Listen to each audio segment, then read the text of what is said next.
Good morning. Veilige Chanukah to everyone. Trust you're all well. Lovely to see you on this Wednesday morning. Good morning, David. Hope you are keeping well, David. Enjoying the donuts, no doubt. So I want to share with you today two very beautiful ideas that I really cherish when it comes to the festival of Chanukah, the festival of lights. So firstly, as always, we are dedicating today's learning in memory of all those that have passed, and we are saying Kaddish for them, and they're in the year. And also, of course, we're thinking of all those that are saying Kaddish because they have Yortzeit today.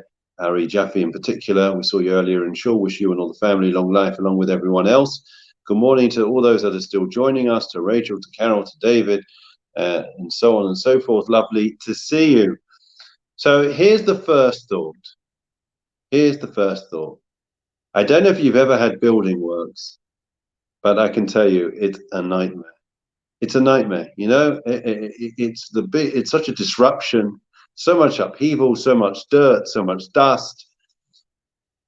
And I remember that when we started the most recent endeavor, which is going back to the summer, I remember that I was very frustrated. I was very frustrated because we were building a wall in the garden. And from my perspective, when you build a wall, you build a wall.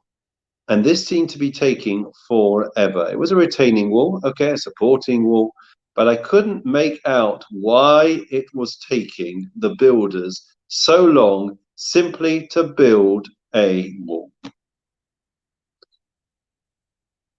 And I want to share with you a question of Chanukah, and I think with the answer to my original question, we'll be able to understand Chanukah and we'll be able to understand everything else. Good morning, Estelle. Thank you for joining us. Hope you're having an enjoyable Chanukah, enjoying the donuts in Stanmore. Lovely to see you. So, by the way, any tips? I'm still looking for a good caramel donut. I'm very into caramel donuts, so please put your suggestions in the chat so that I know where to go tonight. Very much appreciated. So it goes like this. There's a question, a fundamental question when it comes to Chanukah. David, I don't know if you've ever had this question, but it's something that troubles some of the greatest minds. And that is, why in the world did God have to make a miracle when it came to Chanukah?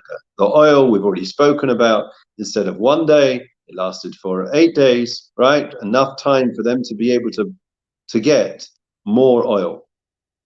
So I ask you a simple question, friends. Why did they need the miracle? There was oil all around them. It wasn't that there was not oil. There wasn't the pure oil with the seal of the high priest to say that it was untainted.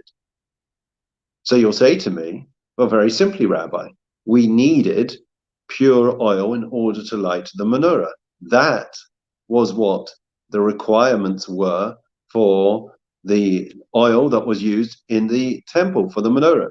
And you would be absolutely right. But there is another law that we need to discuss. And that is an idea as follows. Tuma hutra b'tzibur. Impurity is permissible for the needs of the community. In other words, when we are dealing with, of course, we always want to do things in the idyllic fashion. We want pure oil. But where we have, when we are dealing with a situation in the aftermath of a war, when we're dealing with extenuating circumstances, if ever there were, and we're dealing with a situation where there is oil, but there isn't the idyllic oil, then for the sake of the national need, then there is a dispensation to use impure oil until you can get pure oil. In other words, they didn't need to wait. They didn't need to rely on a miracle. They could have just kept using every day the oil that they had until they got the right oil. Like, you know, life's full of disappointments. We don't always, we're not always able to do things in the most idyllic fashion, and that's part and parcel of life. We have to take the rough with the smooth. So why is it that God made this miracle? Why is it they insisted on relying on this miracle rather than just the next day taking the oil that the Greeks had used, but it was still there, and making do with what they had? And the answer to that question goes back to what I started with. Let's go back to my wall in my garden, okay? And I said to you, I didn't quite understand why it was that it took the builders like 3 weeks to simply dig a trench and to build a wall. You know, build a wall, put one brick on top of the other, put a bit of cement, and that's it. And the answer is as follows, David. Okay, now we've got over the donuts. The answer is as follows. You know, if you imagine a very tall building, I was going to say Twin Towers, but it's too filled with emotion. It's emotionally saturated. But let's imagine any very tall building, a skyscraper, the Gherkin in town, right?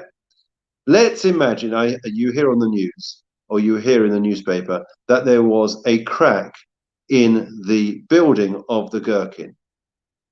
So if you're a builder, right, or even if you're one of us, you would say to yourselves, okay, well, okay, no, it's not the end of the world. So there's a crack. So we'll get the builder back. He'll plaster in, you know, where the crack is, fill in the gap, and it'll all be good. We don't need to worry.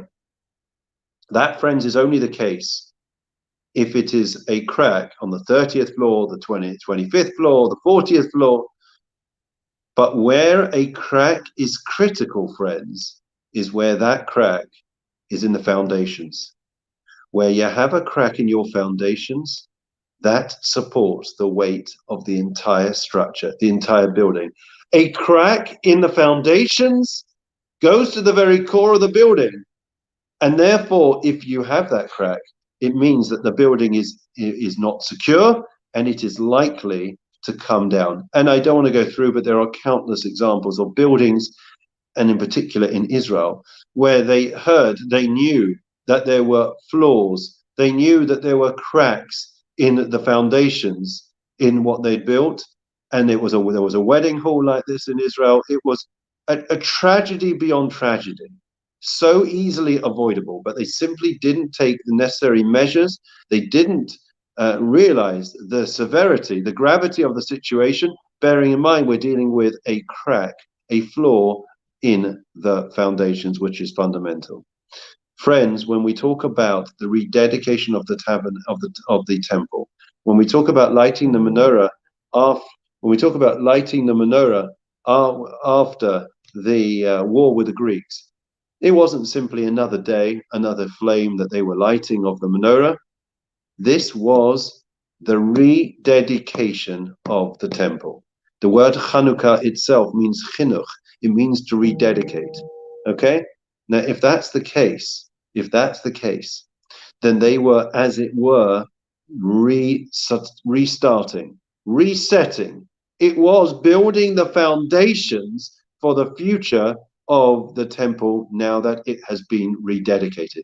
If you're starting over again, you can't compromise. You can't have anything that's second best. The way you start is the way you continue, and you need to make sure that your foundations are absolutely strong, secure, and without any type of crack or blemish in any way, which would lead to the building being weak.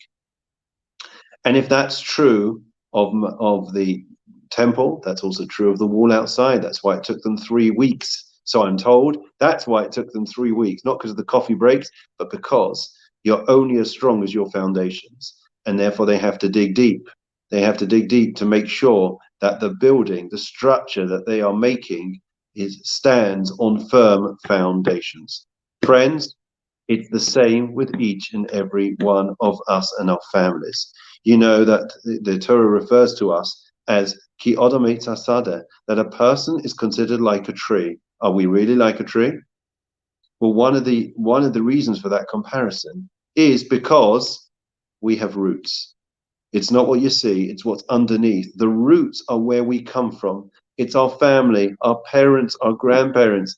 They are the foundations. And we know from the high winds and the storm that we had up north that if you don't have strong roots, then it means inevitably that tree is going to be uprooted. It may not be immediate, but when it is facing a storm, when there is upheaval, when the winds of change come along, then it is at risk.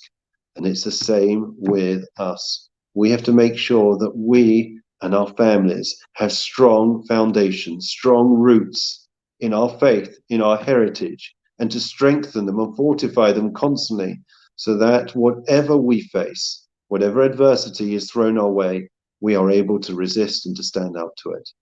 Wishing everyone well. Please God, we should hear good news. Going to end with a Refuah Shalema prayer and a memorial prayer. Mi sheberach Avseinu Avraham Yitzchak Yaakov Moshe Aaron David Shlomo Yivach Repes Achelim. Ma'avo shanu mispalim ba'avoram b'chazek HaKadosh Baruch Hu yimalei racham aleihem l'akmal lefasam v'yishlach lem mefushalim l'shamayim l'cholevim b'soshach yisor refus nefesh v'sukuf hash tabagaz makarib anoma. Amen. Refuah to all those that are unwell, and particularly to Andy and to Ruth Tunkel, amongst all the others in the community that are not well. We wish everyone well. Next, we have a memorial prayer. Adonai mim zacho es nishma ijad kol yolamam v'gan eiden tei menuchasam lachim v'rachamim yitzasim seisa kan apech al yolamim v'yitzvah v'zachais nishmasam adonai nachlasam yanuchu b'shalom mishkavam v'namar amen. Wishing everyone well, keep safe, keep well, keep eating the donuts, and please God, we'll have good news in the not too distant future regarding this new variant. We'll all be able to feel a bit more secure in ourselves, in our lives, and be able to come together very soon. Have a happy Chanukah and enjoy the donuts. I certainly am.